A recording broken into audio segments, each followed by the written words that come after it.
नमस्कार, good news Bharat में आप सभी दर्शकों का स्वागत है। मैं हूं संजीव शर्मा और आइए देखते हैं आजमगढ़ की कुछ खबरें फटाफट अंदाज में।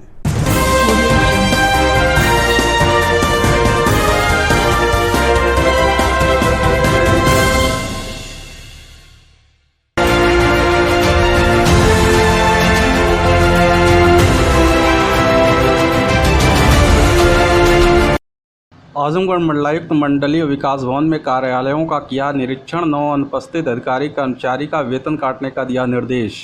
बता दें कि मंडलायुक्त विजय विश्वास पंत ने सोमवार को मंडलीय विकास भवन स्थित सभी 12 कार्यालयों का आकस्मिक निरीक्षण किया। विभिन्न कार्यालयों में कुल 9 अधिकारी व कर्मचारी अनुपस्थित मिले।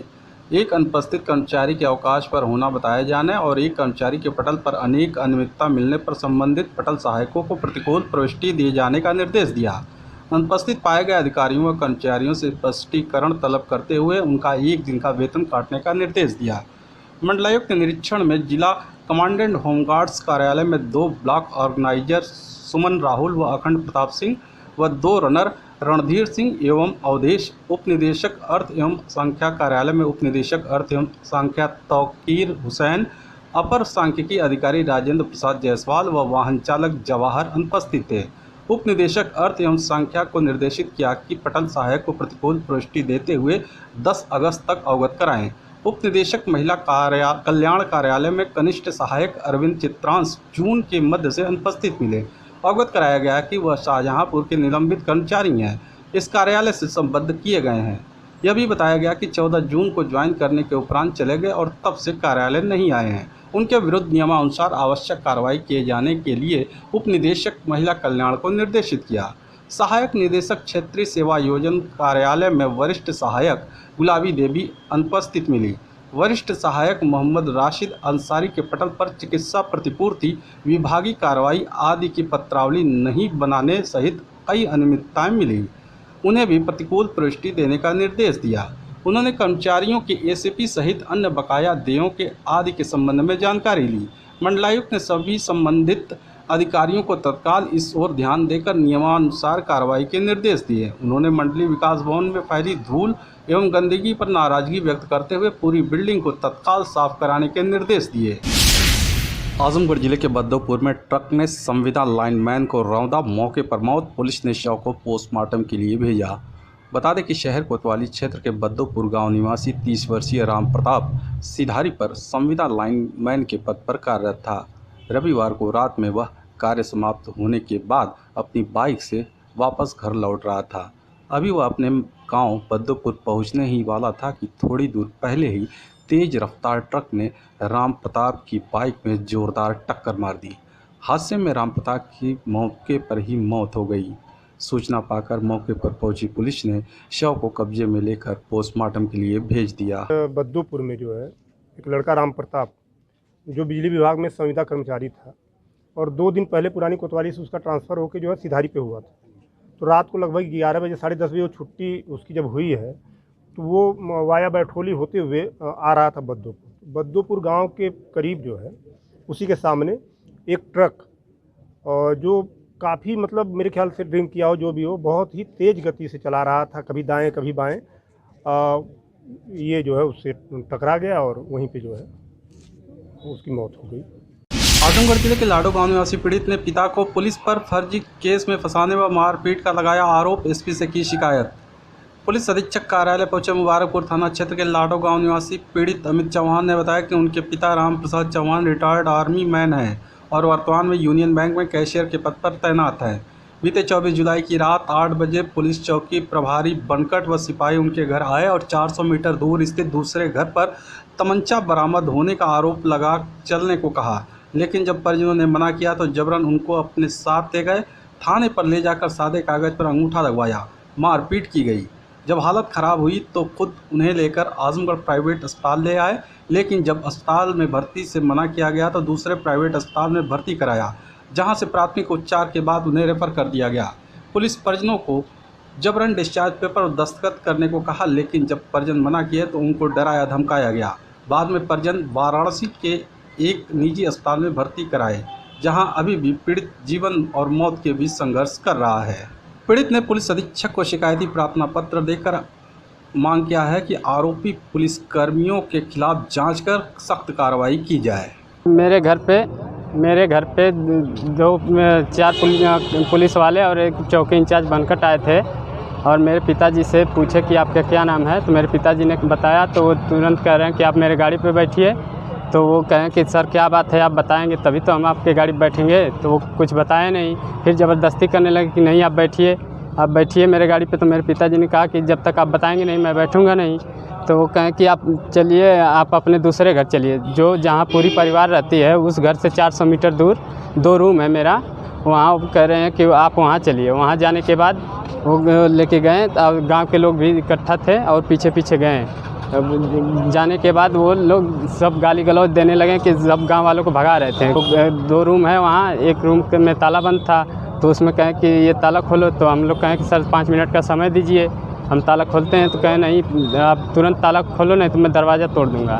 तो मेरे पिताजी ने उसको ईंट से ताला तोड़े और ये दरोगा जी और एक अन्य सिविल ड्रेस में थे कांस्टेबल, वो गए अंदर और तुरंत बाहर निकले और ज़बरदस्ती मेरे पिताजी को कॉलर पकड़ के मारते हुए गाड़ी बैठाएं और तुरंत पुलिस चौकी लेके चले गए। क्या करते हैं? और वो कह रहे हैं कि पिस्टल रखते हो। और इतना भीड़ थी गांव वालों का, और सर हम लोग पूछे कि अरे दिखाइए सर पिस्टल कहाँ है, तो गाली वाली देने लगे, मारने लगे, भगाने लगे सबको। क्या चाहते हैं आप लोग? हम लोग सर न्याय चाहते हैं। आजमगढ़ जिले के खोजापुर में विवाहिता की हुई मौत, मायके वालों ने दहेज हत्या का लगाया आरोप।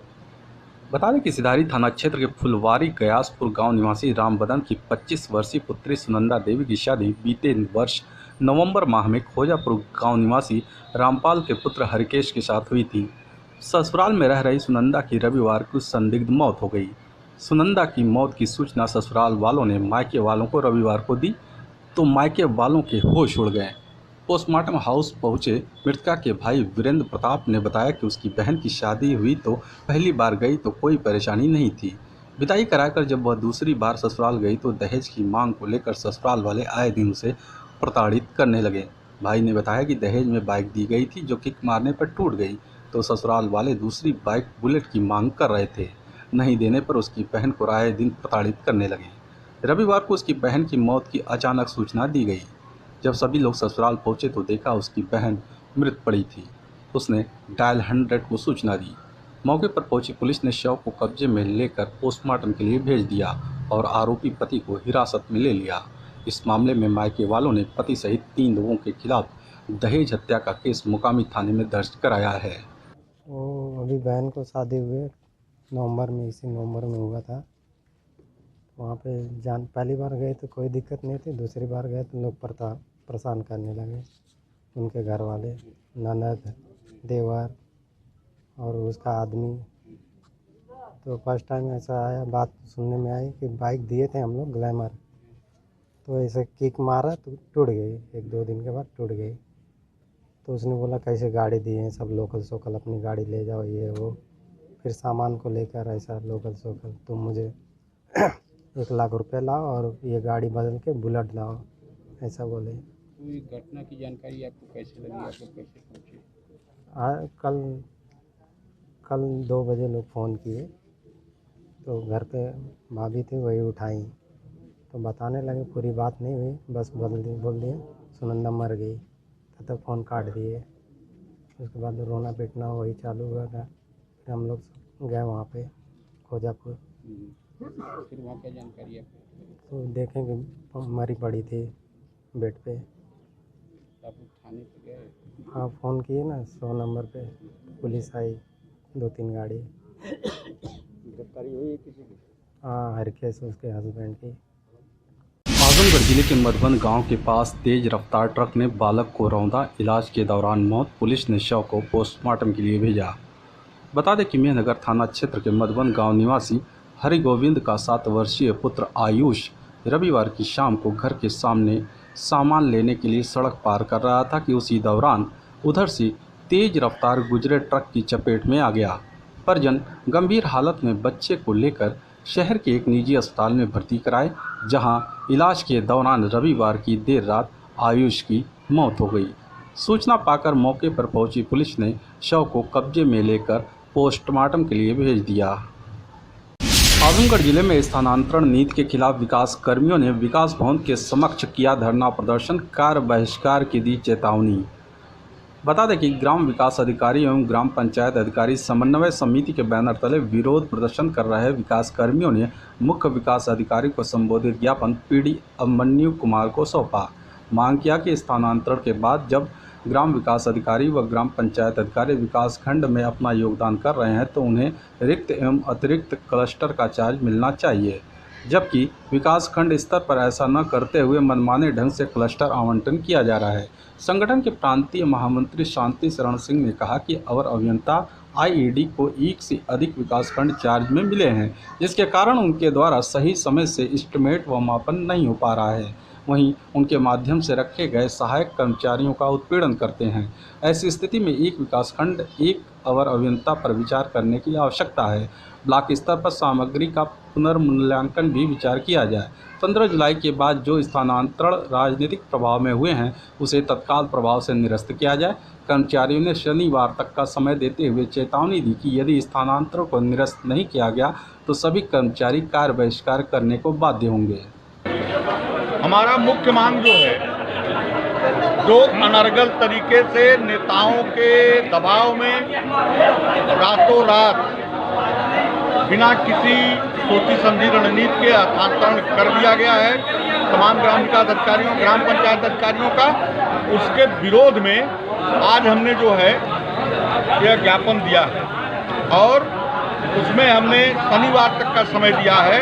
अगर शनिवार तक यह स्थानांतरण निरस्त नहीं होगा तो हम निश्चित रूप से जो है पूर्णकालिक जो है स्थानांतरण निरस्त होने तक हम कार्य बहिष्कार और अन्य योजनाएं अपनी बनाएंगे। इसके अतिरिक्त विभिन्न मांगे हैं जो है, जैसे तमाम उत्पीड़न किया जा रहा है, जांच के नाम पर उत्पीड़न किया जा रहा है, तमाम तरह से प्रताड़ित किया जा रहा है, जिसको हमने जो है आपको दिया भी है। इस मांगों को लेकर के मुख्य मांग हमारी है कि स्थानांतरण जो गलत तरीके से राजनीतिक दबाव में किए गए हैं उसको निरस्त किए जाएं, अन्यथा हम कार्य बहिष्कार 1 सप्ताह के बाद करेंगे। ये हमारा दृढ़ संकल्प है। आजमगढ़ जिले के शाह मर्दानपुर गांव निवासी युवती ने भूमि विवाद में पड़ोसियों पर मारने पीटने का लगाया आरोप, एसपी से कार्रवाई की मांग की। पुलिस अधीक्षक कार्यालय पहुंची पवई थाना क्षेत्र के शाह मर्दानपुर गाँव निवासी अनिता ने बताया कि उसका पड़ोसियों से ज़मीन को लेकर काफ़ी दिनों से विवाद चल रहा है। 2 अगस्त की सुबह दबंग पड़ोसी विवादित ज़मीन पर कब्जा करने लगे। जब उसने और परिवार के लोगों ने विरोध किया तो पड़ोसी एकजुट होकर उसे मारने पीटने लगे, जिसका वीडियो भी उसके पास मौजूद है। इस बात की शिकायत लेकर वह मुकामी थाने पहुंची तो पुलिस ने कोई कार्रवाई नहीं की। पीड़िता ने एसपी को शिकायती प्रार्थना पत्र देकर मांग किया है कि आरोपियों के खिलाफ सख्त कार्रवाई की जाए। आई थी, उन लोग हमारे जमीन हड़प रहे थे, बनवा रहे थे जबरदस्ती। कौन लोग हैं? श्यामनाथ रामनाथ। क्या मामला था? वो जमीन के मामला था, वो लोग हड़प रहे थे। हम लोग को यही बोले कि हम लोग की जमीन क्यों आगे बढ़े हो, लोग क्यों बोलो कि हम यहाँ उद्वारी भी खोलेंगे। बोले तो इसी पे उनकी औरत सब लोग मारने लगी लपट के, और एक 5 जेंट्स थे उन्हीं लोग मारने लगे, बहुत मारे थे। थाने कोई सुनवाई भी नहीं हुआ। क्या चाहते हैं आप? हम यही चाहते हैं उन लोग मारे, उन लोग को जेल होगा सब कुछ। आजमगढ़ एसपी सुधीर कुमार सिंह ने 13 उप निरीक्षकों सहित 18 लोगों का किया स्थानांतरण। बता दें कि जिले में कानून व्यवस्था को चुस्त दुरुस्त रखने के लिए पुलिस अधीक्षक सुधीर कुमार सिंह ने तत्काल प्रभाव से कई निरीक्षकों एवं उप निरीक्षकों का तबादला कर दिया और आदेश दिया है कि संबंधित लोग तत्काल अनुपालन सुनिश्चित करें।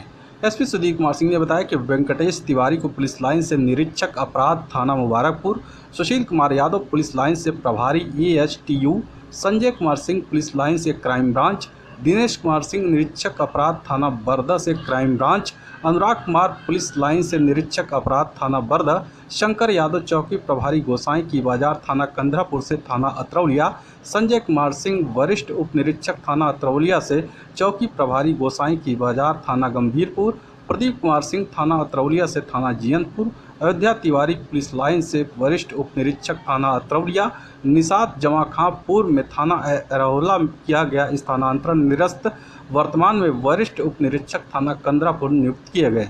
इसी तरह अमरनाथ यादव पुलिस लाइन से थाना अरौला, राजेंद्र कुमार पुलिस लाइन से थाना रौनापुर, पवन कुमार सिंह पुलिस लाइन से थाना पवई, ब्रजेश कुमार पुलिस लाइन से थाना कप्तानगंज, राकेश चंद्र त्रिपाठी पुलिस लाइन से थाना बिलरियागंज, रमेश कुमार एवं अरुण कुमार सिंह पुलिस लाइन से थाना अरौला भेजे गए हैं। आजमगढ़ जिले में 2 अगस्त को आई जांच रिपोर्ट में 3 नए कोरोना संक्रमित मरीज मिले। सीएमओ ने की पुष्टि। मुख्य चिकित्सा अधिकारी डॉक्टर इंद्र नारायण तिवारी ने बताया कि पूर्व में प्रेषित 1763 सैंपल में से 3 व्यक्तियों की जांच रिपोर्ट पॉजिटिव प्राप्त हुई है। मुख्य चिकित्सा अधिकारी डॉक्टर इंद्र नारायण तिवारी ने बताया कि जिले में अब तक कुल 17,892 कोरोना पॉजिटिव मरीज पाए गए हैं। वर्तमान समय में 4 सक्रिय मरीज हैं। 17,660 मरीज स्वस्थ होकर डिस्चार्ज किए जा चुके हैं, तो वहीं 228 मरीजों की अब तक मौत हो चुकी है। अमर सिंह की पहली पुण्यतिथि पर तरमा के चौरी बेलहा महाविद्यालय परिसर हाल में आयोजित किया गया श्रद्धांजलि समारोह। देश की सियासत में चाणक्य की ख्याति पाने वाले आजमगढ़ के अमर सिंह ने सभी क्षेत्रों में जो कार्य किया है वो अविस्मरणीय है। चाहे सियासत का क्षेत्र हो या फिर फिल्म इंडस्ट्री या देश के बड़े व्यावसायिक क्षेत्र का ही मामला क्यों ना हो, वो हर क्षेत्र के माहिर खिलाड़ी थे।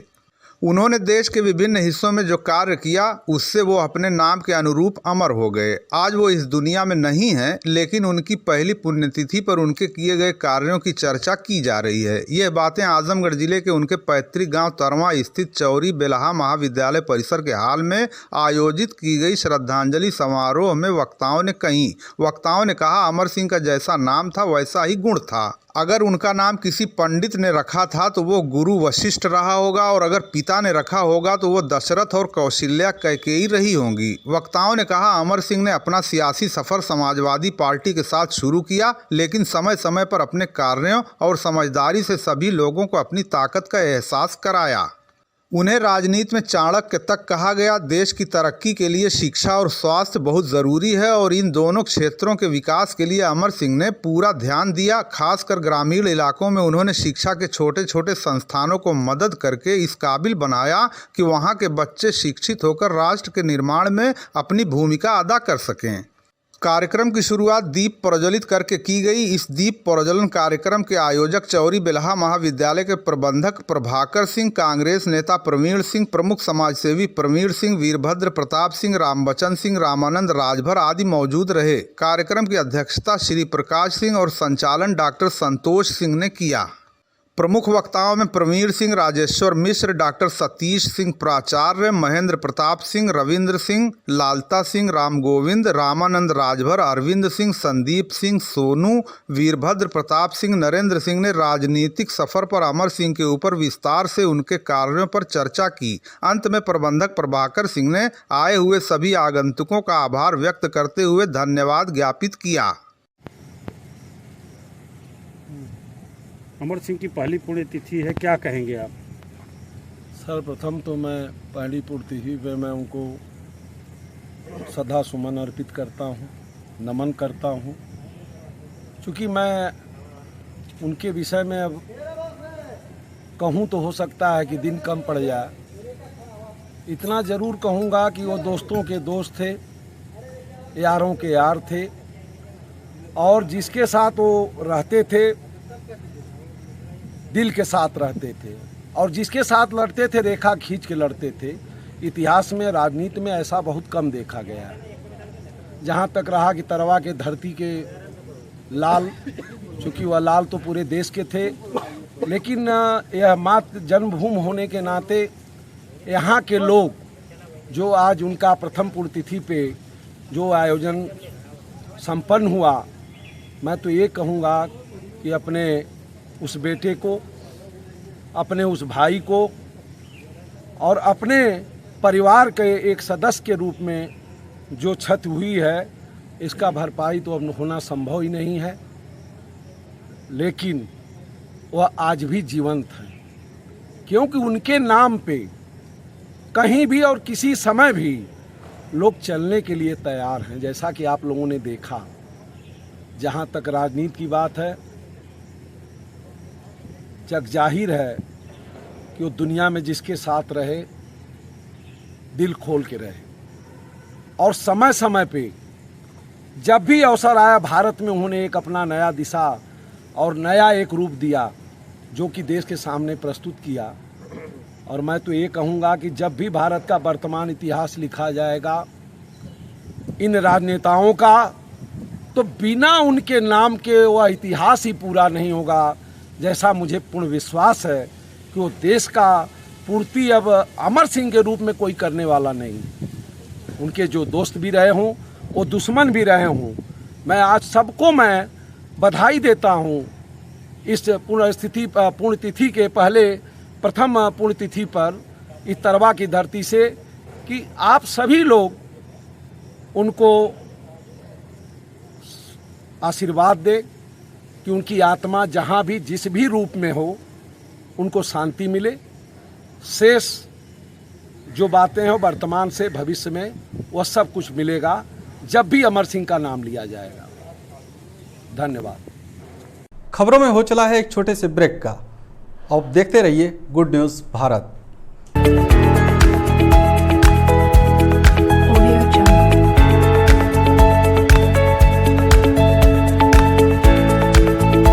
ब्रेक के बाद एक बार फिर से आपका स्वागत है और आइए देखते हैं आजमगढ़ की कुछ खबरें फटाफट अंदाज में।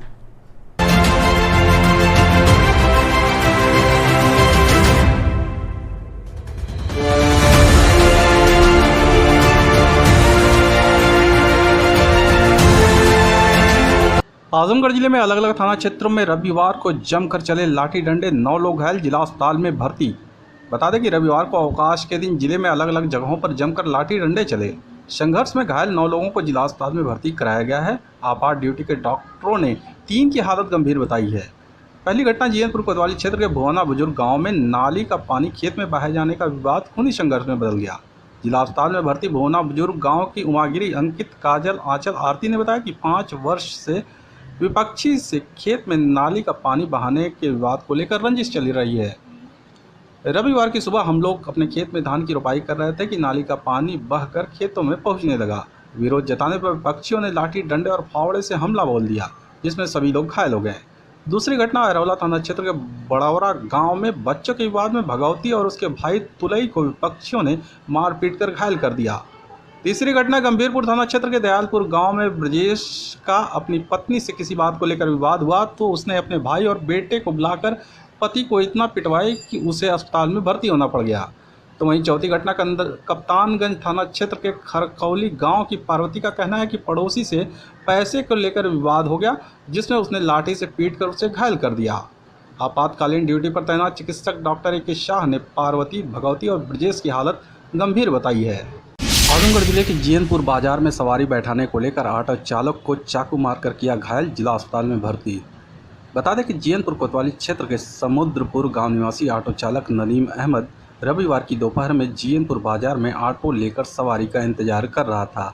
उसी दौरान मुबारकपुर जाने वाली सवारियां दिखी तो उसने बातचीत करके उन्हें अपने ऑटो में बैठाने वाला था कि वासुपुर गाँव का एक दूसरा ऑटो चालक दबंगई दिखाते हुए अपने ऑटो में बिठाने लगा।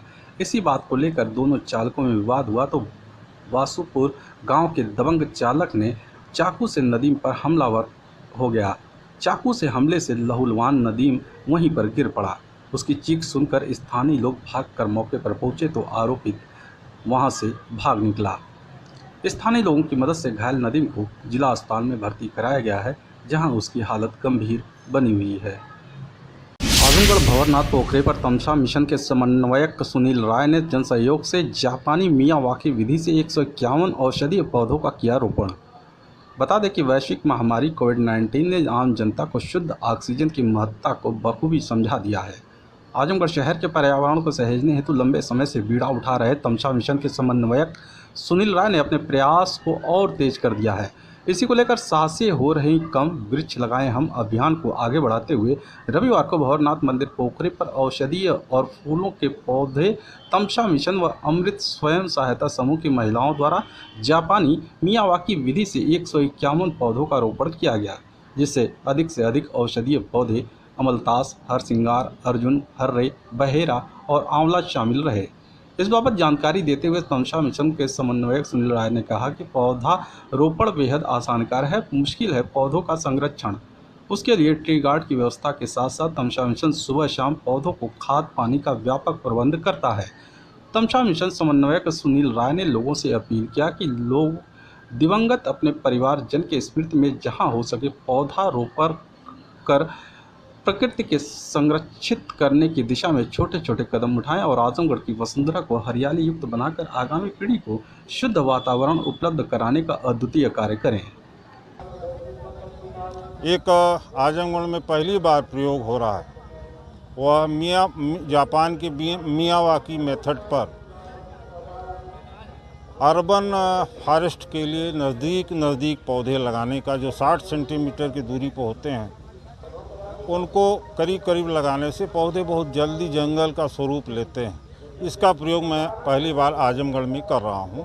इसलिए पौधे बगल में जो महिलाएं लगा रही हैं वो नज़दीक पौधे हैं। कारण बढ़ने का यही है कि पौधे जो सूरज की रोशनी के लिए बहुत तेज़ी से ऊपर बढ़ते हैं, तो अन्य जो पेड़ पौधे लगते हैं वो चौड़ाई में बढ़ते हैं। या मियावाकी मेथड में जो हम पौधे लगा रहे हैं या ऊंचाई में बढ़ते हैं, बहुत तेज़ी से बढ़ते हैं। एक मिनी फॉरेस्ट का निर्माण यहाँ बाबा भवननाथ मंदिर बाबा की कृपा से और हमारे सभी जितने भी सहयोगी हैं, नगर के लोग हैं, सबके सहयोग से मैं ये कर रहा हूँ। एक दृष्टि मैंने और इसमें प्रयोग किया है आजमगढ़ में पहली बार। मैंने परिवारों से, शहर के लोगों से, देहात के लोगों से, उनके माता पिताजी के नाम से जो दिवंगत हो चुके हैं, मैंने कहा उनके स्मृति में 2-4 पौधे ट्री गार्ड के साथ वो हमको दान करें और खुद आकर पौधे लगावें। यह मेरा मकसद है कि आम लोग भी हमारे अभियान से जुड़ सकें। इसलिए बहुत सारे लोग पिछले 3 सालों में अपने माताजी, अपने पिताजी के नाम से, अपने बच्चों के जन्मदिन के अवसर पर भी ये ट्री गार्ड दान करते हैं और पौधों का इंतजाम मैं करता हूं और यहाँ आकर पौधे लगाते हैं। पौधों की सुरक्षा और सेवा की जिम्मेदारी यह मेरी है और प्रतिदिन मैं यह काम करता हूँ। आजमगढ़ शहर के लछरामपुर में बीजेपी प्रदेश प्रवक्ता का पार्टी कार्यकर्ताओं ने किया स्वागत। पार्टी के कार्यों की उन्होंने जमकर की सराहना। इस दौरान भारतीय जनता पार्टी के प्रदेश प्रवक्ता आनंद दुबे ने मीडिया से बातचीत में कहा कि आजमगढ़ की सरजमी ऋषियों मुनियों, सामाजिक क्रांतिकारियों, आज़ादी के जननायकों, साहित्यकारों, शिक्षाविदों की उर्वरक भूमि है। मुझे जो यहाँ सम्मान मिला है उसके लिए मैं दिल से आभारी हूँ। पत्रकारिता पेशे से जुड़े होने के बाद 2014 में भाजपा का दामन थामा और आज प्रदेश प्रवक्ता के रूप में पार्टी को अपनी सेवा दे रहा हूँ। भाजपा राष्ट्रहित व नीतियों की पार्टी है। भाजपा 365 दिन चलने वाली पार्टी है। यहाँ कुकुरमुत्ते की तरह चुनावी समय में उगी पार्टी नहीं है। इसी दम पर आज यह विश्व की सबसे बड़ी पार्टी बन चुकी है। कोरोना काल में जब विपक्ष घरों में सो रहा था तो भी भाजपा सरकार और भाजपा कार्यकर्ता समाज को मजबूती और बांधे रखने का काम किए। भाजपा सरकार ने उत्तर प्रदेश में सामाजिक, आर्थिक, राजनैतिक, सांस्कृतिक विकास को आगे बढ़ाने का काम किया है। इन विषयों का मूल्यांकन जनता अच्छी तरह से कर रही है और आगामी 2022 के चुनाव में इसी आधार पर प्रदेश में एक बार फिर से योगी सरकार बनने जा रही है। भारतीय जनता पार्टी 365 दिन चलने वाली पार्टी है। ये कुकुरमुत्ते की तरह चुनाव में उगी हुई पार्टी नहीं है। हमारे कार्यकर्ता, हमारे जनप्रतिनिधि जनता के बीच लगातार कार्य करते रहते हैं। देखिए, अभी कोरोना काल था। कोरोना में जब पूरा विपक्ष घर में सोया हुआ था, अखिलेश यादव बैठ के ट्विटर की चिड़िया उड़ा रहे थे, तब हमारे कार्यकर्ता, हमारे विधायक, हमारे सांसद जो है लोगों के बीच उतरकर काम कर रहे थे, उनको मदद पहुंचा रहे थे, उन तक जो है खाद्यान्न बांट रहे थे, उन तक राहत सामग्रियां पहुंचा रहे थे। तो कुल मिलाकर हम जनता के बीच लगातार चलने वाले लोग हैं और जिस तरह से हमने सामाजिक, आर्थिक, राजनैतिक, सांस्कृतिक विकास उत्तर प्रदेश में किया है, तो हमें उम्मीद है कि आने वाले चुनाव में जनता जो है प्रचंड बहुमत के साथ एक बार पुनः भारतीय जनता पार्टी की सरकार बनाएगी और पूज्य योगी आदित्यनाथ जी को दोबारा उत्तर प्रदेश का मुख्यमंत्री बनाएगी। आजमगढ़ शहर के शिवली नेशनल इंटर कॉलेज में उत्तर प्रदेश माध्यमिक शिक्षक संघ की हुई बैठक। पुरानी पेंशन सहित अन्य समस्याओं के लिए बनाई रणनीति। माध्यमिक शिक्षक संघ के जिलाध्यक्ष ब्रजेश राय ने बताया कि केंद्र से लेकर प्रदेश तक की सरकारें जन सामान्य की शिक्षा के लिए स्थापित शिक्षण संस्थाओं का अस्तित्व पूरी तरह से समाप्त करने पर आमादा है। उन्होंने कहा कि हमने आंदोलन एवं संघर्षों से अर्जित अनेक उपलब्धियों को खो दिया। पुरानी पेंशन अप्रैल 2005 से एक पक्षीय रूप से समाप्त कर दी गई। इसके लिए प्रत्येक स्तर से शिक्षकों को एकजुट होकर संघर्ष करना होगा। साथ ही प्रदेश नेतृत्व के आह्वान पर 25 अगस्त को जिला विद्यालय निरीक्षक कार्यालय पर समस्याओं के समाधान हेतु 1 दिवसीय धरना प्रस्तावित है, जिसमें सभी शिक्षकों को अपनी पूरी ताकत के साथ सफल बनाते हुए प्रतिभाग करना होगा। इसी कड़ी में यदि जनपद स्तर के शिक्षकों एवं कर्मचारियों की समस्याओं का समाधान 25 अगस्त तक नहीं हुआ तो जिला विद्यालय निरीक्षक कार्यालय पर धरना अनवरत जारी रहेगा। जो जनपद स्तर पर और प्रदेश स्तर पर जो लंबित शिक्षक समस्याएं हैं, उन समस्याओं पर विचार करने के लिए आज की ये बैठक बुलाई गई है। इस बैठक में उन समस्याओं पर विचार किया जाएगा। जो जिले स्तर की समस्या हैं उनके निस्तारण के लिए एक संघर्ष की रणनीति तैयार की जाएगी और जो प्रदेश सरकार का जो शिक्षक विरोधी कर्मचारी विरोधी रवैया है, इसके कारण हमारे लगातार मांग होती रही है। जिन समस्याओं को लेकर ही सरकार उन समस्याओं की अनदेखी कर रही है। कोरोना जैसी महामारी है, फिर भी उस महामारी के बावजूद भी हम इन परिस्थितियों में कैसे अपनी समस्याओं के प्रति सरकार को मजबूर करेंगे हमारी मांगों को मानने के लिए। जो लंबित समस्याएं हैं उस संदर्भ में आज की ये बैठक आयोजित। आगे अभी हमारी मांगें नहीं पूरी होती हैं तो हमारे प्रदेश नेतृत्व ने 2 कार्यक्रम निर्धारित किया गया अपनी मांगों के संदर्भ में। हम लोग 25 अगस्त को जिला विद्यालय निरीक्षक कार्यालय पर धरना देंगे, जिसमें जिले के समस्त विद्यालयों के शिक्षक प्रतिभाग करेंगे। उसके बाद मंडल स्तर पे धरना होगा, जो मंडलीय संयुक्त शिक्षा निदेशक के कार्यालय पर होगा। आजमगढ़ शहर के ठंडी सड़क पार की भारत रक्षा दल ने की साफ सफाई, नगरपालिका पर लगाया उपेक्षा का आरोप। बता दें कि भारत रक्षा दल ने ठाना है पार्क को सुंदर बनाना है। जी हम बात कर रहे हैं शहर के एकमात्र पार्क जहां विगत कई वर्षों से झाड़ू नहीं लगा था, कूड़े और घास पतवार से पटा पड़ा था। वह पार्क शायद अपने अस्तित्व की लड़ाई लड़ रहा था। उसके संघर्ष को अपना संघर्ष मान उसे नया जीवन देने का कार्य भारत रक्षा दल द्वारा किया जा रहा है। बता दें कि ठंडी सड़क स्थित पार्क की जहां भारत रक्षा दल के सभी कार्यकर्ता व पदाधिकारी विगत सितंबर 2020 से लगातार पार्क की साफ सफाई और सौंदर्यीकरण कर रहे हैं। इसी क्रम में आज वहां संगठन और आमजनों हेतु एक चाय पार्टी का आयोजन किया गया और साफ सफाई भी की गई। भारत रक्षा दल के नगर उपाध्यक्ष नील कुमार वर्मा ने बताया कि पार्क की व्यवस्था की शिकायत कई बार संबंधित अधिकारी व नगर पालिका से की गई, किंतु किसी ने भी इसकी सुध नहीं ली।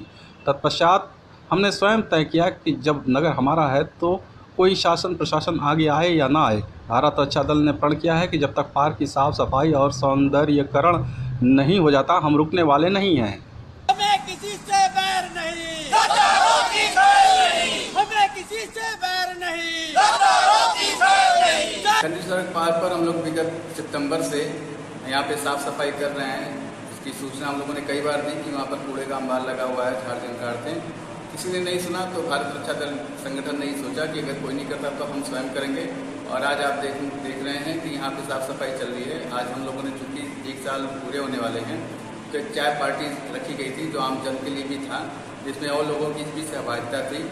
उसके लिए पार्टी रखा गया और कार्य भी हुआ, जो आज से नहीं पिछले 1 साल से चल रहा है साफ सफाई का। साफ सफाई भी हुआ। वहीं पर एक कूड़ेदान रखा हुआ था नगर पालिका के द्वारा, लेकिन जिसमें से कूड़ा कभी निकाला ही नहीं गया। उसमें बरसात का पानी भी रुका हुआ था, उसमें काफ़ी मच्छर और जीवाणु पैदा हो रहे थे। आज हमने उसकी भी साफ सफाई की और जो भी आगे घास पतवार थे हमने उसको भी साफ किया। क्या आगे भी चलता रहेगा अभियान? ये चलता पिछले 1 साल से चल रहा है, तो आगे भी चलेगा और तब तक चलेगा कि जब तक हम इसका सौंदर्यीकरण करके प्रशासन को नहीं दिखा देते कि देखिए आप नहीं कर सकते तो भारत रक्षा दल है आजमगढ़ में करने के लिए। जहाँ आप नहीं होंगे वहाँ हम हैं, भारत रक्षा दल है। आजमगढ़ शहर कोतवाली पुलिस ने शादी का झांसा देकर दुष्कर्म करने वाले वांछित आरोपी को हाफिजपुर चौराहे से किया गिरफ्तार।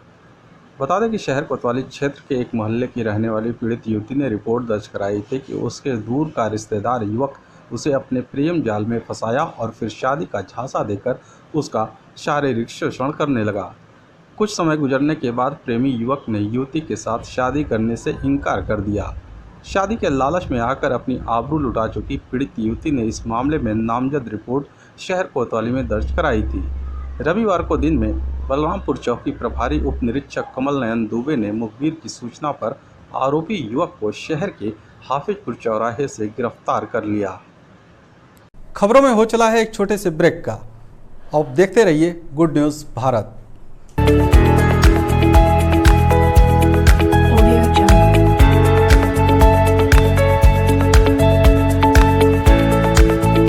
ब्रेक के बाद एक बार फिर से आपका स्वागत है और आइए देखते हैं आजमगढ़ की कुछ खबरें फटाफट अंदाज में।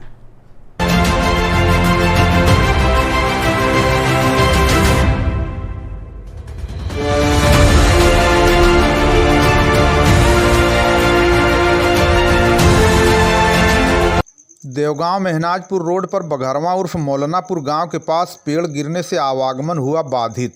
शनिवार की देर रात अचानक बारिश के बीच पेड़ गिर जाने से देवगांव मेहनाजपुर रोड पर आवागमन पूरी तरह बाधित हो गया है तथा लोगों को भारी परेशानी उठानी पड़ रही है।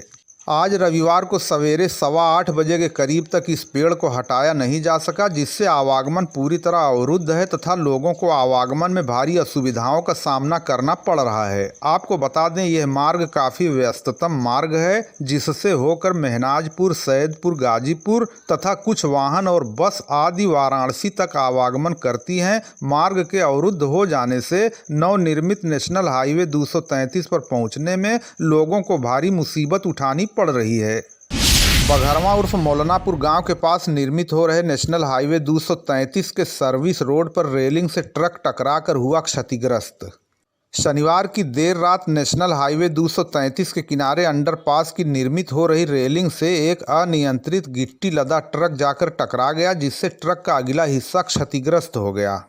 प्रत्यक्षदर्शियों के अनुसार उपरोक्त हादसा दूसरे वाहन को पास देने के परिणाम स्वरूप हुआ। कोई जनहानि तो नहीं हुई, लेकिन ट्रक का काफ़ी हिस्सा क्षतिग्रस्त हो गया। उपरोक्त ट्रक वाराणसी की ओर से गिट्टी लादकर देवगांव की ओर आ रहा था कि बारिश के बीच शनिवार की देर रात नेशनल हाईवे 233 के किनारे अंडरपास की निर्मित हो रही रेलिंग से अनियंत्रित गिट्टी लदा ट्रक जाकर टकरा गया, जिससे ट्रक क्षतिग्रस्त हो गया। आज रविवार को 8:30 बजे के करीब समाचार लिखे जाने तक ट्रक को किसी प्रकार निकालने का प्रयास किया जा रहा था। लालगंज ब्लॉक परिसर में नवनिर्वाचित ग्राम प्रधानों और क्षेत्र पंचायत सदस्यों का स्वागत समारोह हुआ आयोजित। लालगंज ब्लॉक सभागार में भारतीय जनता पार्टी द्वारा नवनिर्वाचित ग्राम प्रधानों और क्षेत्र पंचायत सदस्यों का अभिवादन माल्यार्पण करके किया गया।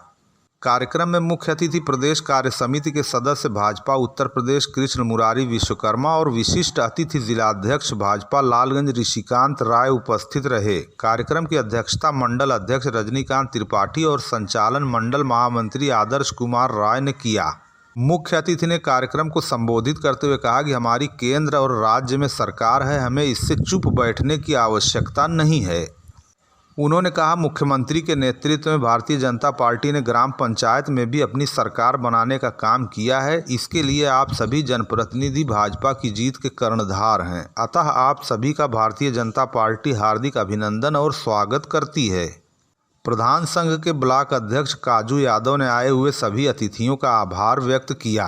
इस अवसर पर योगेंद्र राय, सीता चौहान, सुनील कुमार सिंह डब्बू, विशाल राय, दिनेश तिवारी, वीरेंद्र, रजनीश जायसवाल, आनंद राय, राजन सरोज, शैलेंद्र उर्फ देवी राय, संतोष राय, राकेश विश्वकर्मा, क्षेत्र पंचायत सदस्य और गायक संतोष तिवारी सहित अन्य जनप्रतिनिधि और भाजपा के कार्यकर्ता मुख्य रूप से उपस्थित रहे। चेवार पूरब में अचानक सड़क पर आ गई गाय कार से टकराकर हुई बुरी तरह घायल, कार क्षतिग्रस्त, बाल बाल बची कार सवारों की जान।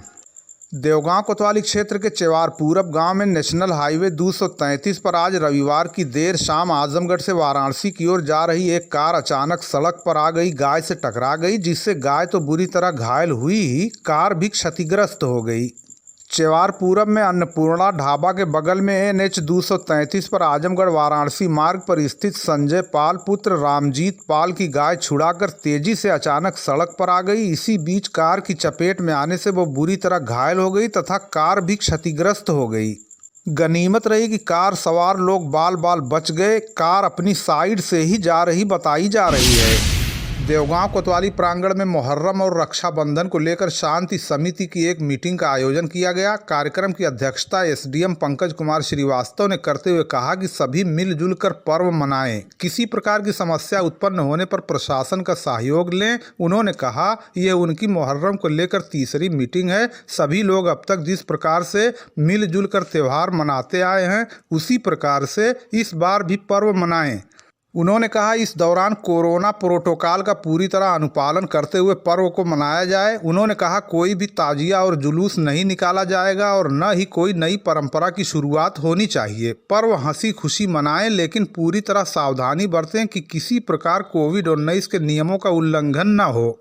अगर कहीं किसी प्रकार की कोई समस्या उत्पन्न होती हो तो प्रशासन का सहयोग लें। इस अवसर पर प्रभारी निरीक्षक Deogaon Manjay Singh, SSI Virendra Singh, head constable Santosh Tiwari, JE विद्युत विभाग महमूद अख्तर, पूर्व ब्लॉक प्रमुख मास्टर अलीम, रजनीकांत त्रिपाठी, इम्तियाज अहमद गुड्डू, मुजाहिद सिद्दीकी, सुनील कुमार सिंह डब्बू, मोहम्मद जैद, सोहराब प्रधान, सालेहीन प्रधान, अकरम प्रधान, डॉक्टर संजय प्रधान, मंसूर अहमद प्रधान, संतोष तिवारी, अभय सिंह, फिरदौस खान और अशोक प्रजापति आदि प्रमुख रूप से उपस्थित रहे। सबसे पहले इस मीटिंग में मैं आप सभी का स्वागत करता हूं कि इस खराब मौसम में भी आप सभी लोग उपस्थित हुए यहाँ पर।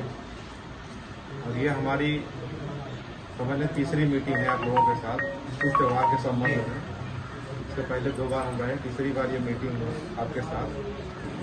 2 बार, पिछली बार भी, उसके पहले साल भी कोई समस्या नहीं आई। पिछले बार भी कहीं से कोई लॉ एंड ऑर्डर कोई ऐसी स्थिति नहीं उत्पन्न हुई। बहुत लोग से, हम ज़्यादातर लोगों से परिचित भी हैं।